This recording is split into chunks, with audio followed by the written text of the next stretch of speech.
Ahora, esta subvención, mire que se aprobó el decreto, eliminó la subvención, pero todos sabíamos que había quedado un puchito de subvención. Ah, Ahora el precio del barril de petróleo ha subido por encima de 100, un poquito más abajo de 100, está fluctuando, pero la línea está sobre 100. ¿A cuánto llega la subvención hoy? Raúl, mira, voy. sí, dale tú.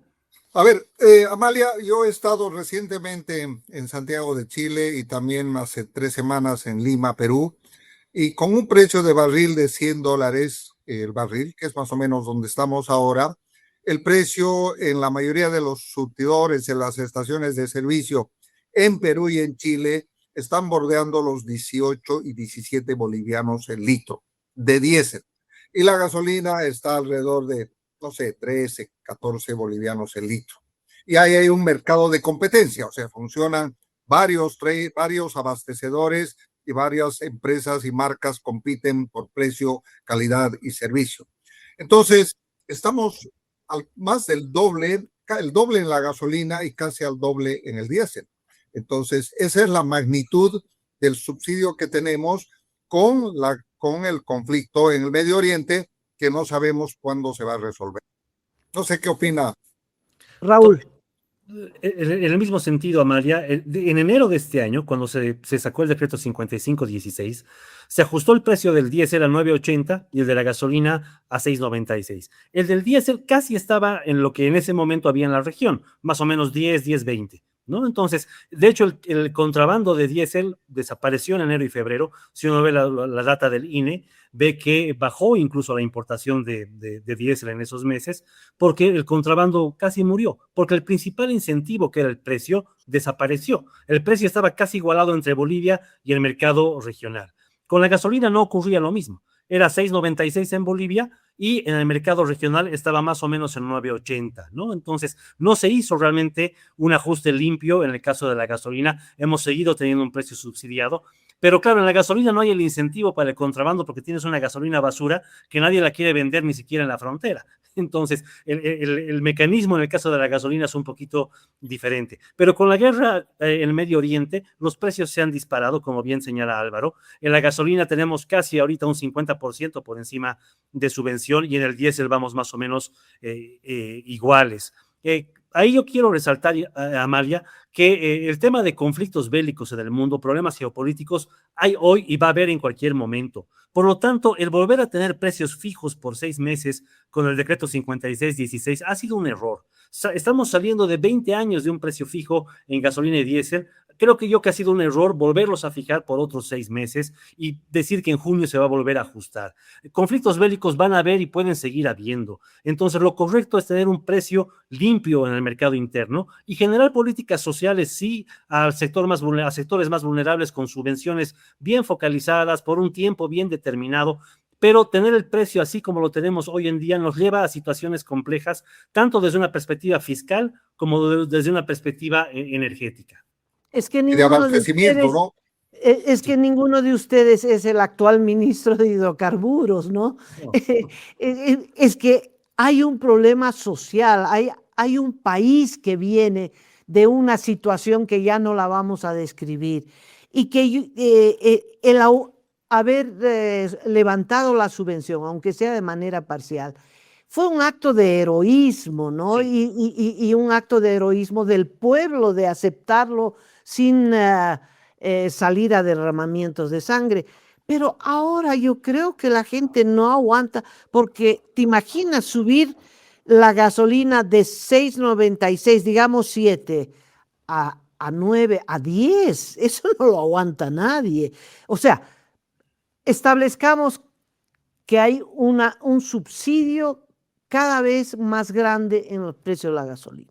Eso que no queríamos ha vuelto. No queríamos desabastecimiento, parecía que lo habíamos superado, ha vuelto. Volvieron las colas para el diésel. Y la solución que ustedes dan parece muy sencilla, ¿no? Si tienes plata, lo resuelves. Tienes plata, resuelves el abastecimiento, ya sea el privado o el estatal, muy fácil. Pero ahora se me ocurre que Yacimientos no puede decir, mire, a partir de hoy no importo más, que lo hagan los privados. Parece que eso no se puede porque no hay dólares y el privado nadie lo va a hacer y va a haber un brutal desabastecimiento de carburantes. Paraliza el país. Es Álvaro. que perdón, dale. Tot- Totalmente de acuerdo, Amalia, sí. No podemos traspasarle en este momento al sector privado para que abastezca el mercado, especialmente en un momento en el que hay elevados subsidios aún, casi el 50, el 100%, si vemos el número, ¿no? Y en esa línea es que estamos entrampados, Amalia, y tenemos que tener una salida. O levantamos la subvención y comenzamos a transitar a un país normal, o nos desabastecemos. No hay de otra. No hay de otra. Tenemos que elegir, como en Sophie's Choice, la película, no sé si te acuerdas, tenemos que elegir. ¿Sí?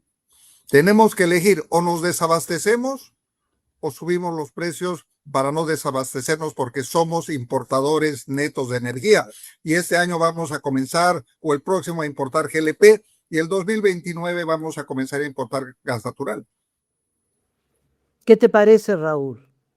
Es así de dramático, lamentablemente, Amalia. Creo yo que sí, muy importante que el gobierno le hable con sinceridad al país. Bolivia importa el 95% del diésel que se consume, 60% de la gasolina es importada también. Y si no tienes divisas para importar, la cosa no funciona.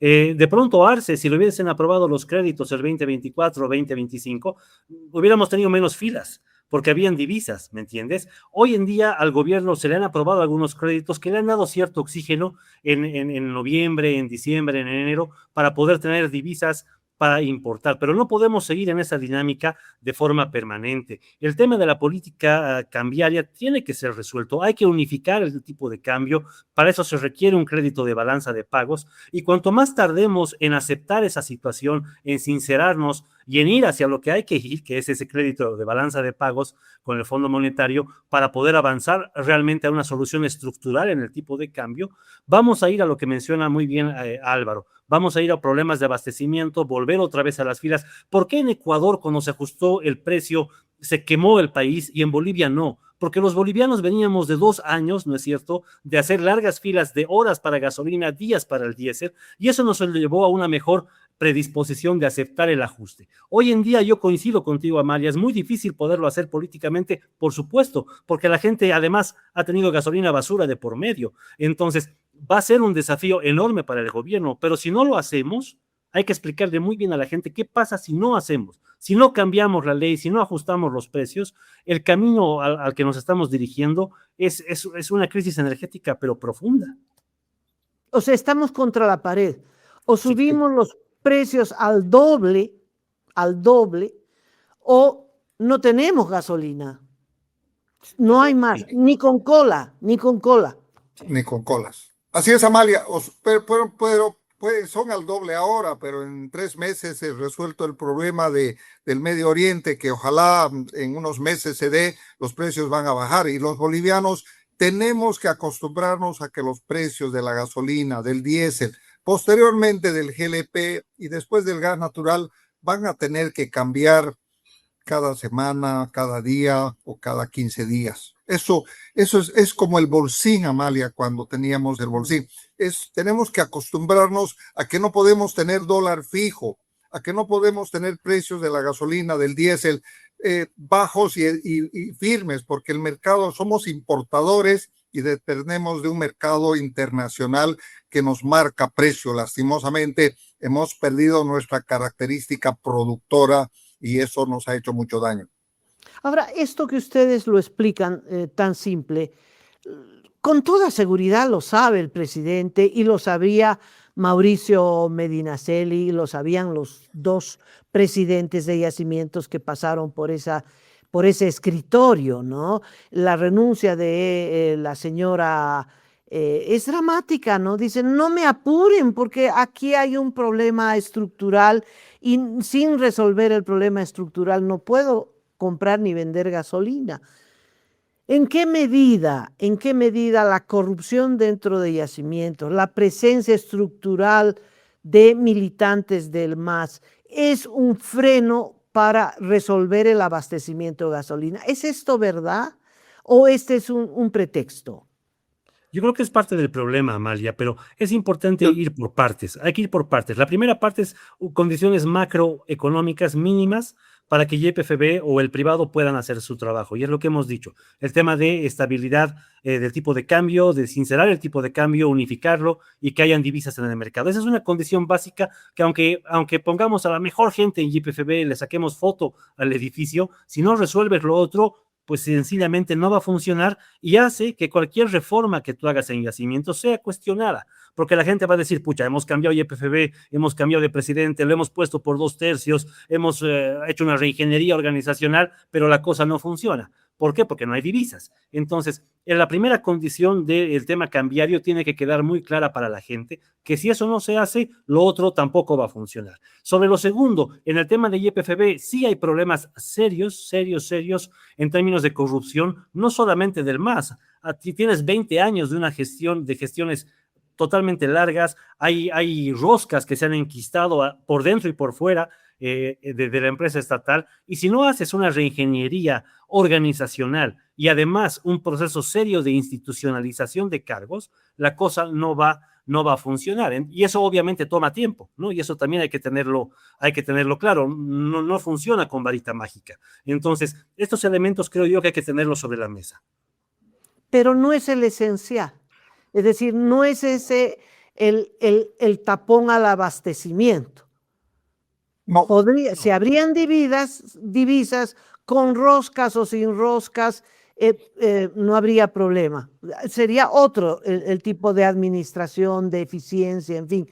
Pero el problema interno de yacimientos no es el problema central. no, no. Amalia, déjame complementar lo que dice Raúl. Mientras habían divisas, YPFB funcionaba con toda la corrupción y con todo lo ineficiente y lo perverso que ha sido el manejo de esa empresa. Había divisas y se importaba, y Dorgatel salía en televisión y nos mostraba pues lo maravilloso que era YPFB. El momento que comenzaron a escasear las divisas y el tipo de cambio varió, es cuando comenzamos a tener desabastecimiento.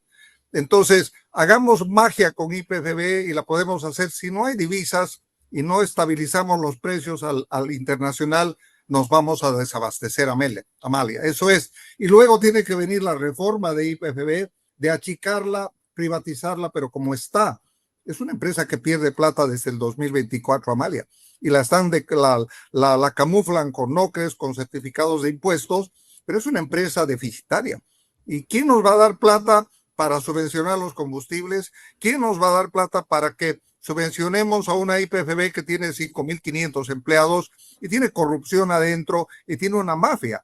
Entonces, es otro problema el de YPFB, son separados.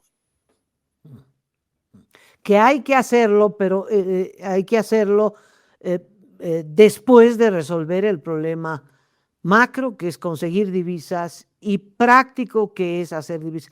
Pero mientras se consiguen las divisas, estimados amigos, ¿qué se hace? Bueno, ¿Con qué no hay plata están mientras. comprando? No, ¿Con qué plata están yendo a Arica? ¿Con qué plata están yendo a la Argentina? ¿Qué están haciendo? hay que vender hasta el último gramo. Perdón, Raúl, vender hasta el último gramo de oro, porque de nada nos sirve oro en el Banco Central. Conseguir todo lo que sea posible en efectivo para pagar combustible. Este país sin combustible se muere. Con reservas de oro en el banco y sin combustible igual se muere. Entonces hay que conseguir el cash y también hay que trabajar de una vez, avisarle al pueblo boliviano que hay que subir los combustibles. Hay que subirlos a precio internacional. Somos importadores. No hay otra. No hay. Lamentablemente ahí creo yo que es además importante que la gente que nos mira y nos escucha a través de este tu programa, Amalia, y bueno, varios otros en los que tratamos también de estar, es el hecho de que el país, o sea, el punto en el que hemos llegado, han caído las reservas certificadas, ha caído la producción de gas, ha caído la producción de líquidos, importamos cada vez más diésel, cada vez más gasolina, hemos perdido el mercado argentino, a Brasil le vendemos 60% menos que lo que le vendíamos antes, es resultado de una mala política hidrocarburífera sumada a una desastrosa gestión sectorial Y el boliviano, lamentablemente, Amalia, en el corto plazo, yendo a tu pregunta, no le queda otra que pagar la factura de las malas decisiones que hemos tomado al elegir autoridades y al apoyar esta política hidrocarburífera que ha sido desastrosa.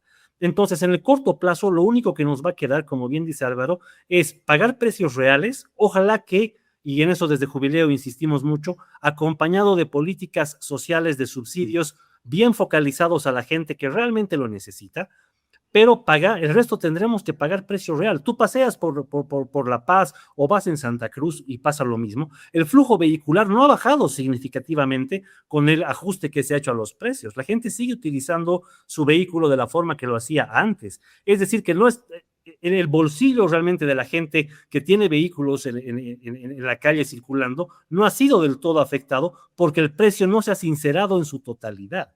Cuando se sincere en su totalidad, tú verás gente pidiendo transporte público municipal y pidiendo seguramente algunos cambios estructurales complementarios que son necesarios, ¿no? Que se tienen que hacer. Pero esto no se trata de que vayamos a un libre mercado salvaje en el que digamos, no, el precio es el precio real y el resto ajo y agua. No. Tiene que haber políticas sociales bien focalizadas a la gente más pobre, por supuesto. Pero la otra gente también tenemos que aprender, clase medieros varios, a utilizar de manera adecuada nuestros vehículos, ¿no es cierto? Sigues viendo en la calle un auto con una persona adentro, ¿no? Y detrás otro auto con una persona y detrás sucesivamente van varios vehículos con una persona adentro. Eso se llama ineficiencia energética. Hay que aprender a utilizar mejor nuestra gasolina, nuestro diésel, tener transporte público masivo en las ciudades. La Paz, Cochabamba y Santa Cruz concentran el 70% del consumo de gasolina. Hay mucho que se tiene que hacer en transporte público para ir cambiando esta situación de a poco, pero entendiendo que en el corto plazo la situación es muy, muy compleja y no hay otra que sincerar los precios o volver otra vez a tomarse un buen cafecito mientras hacemos horas de fila para gasolina.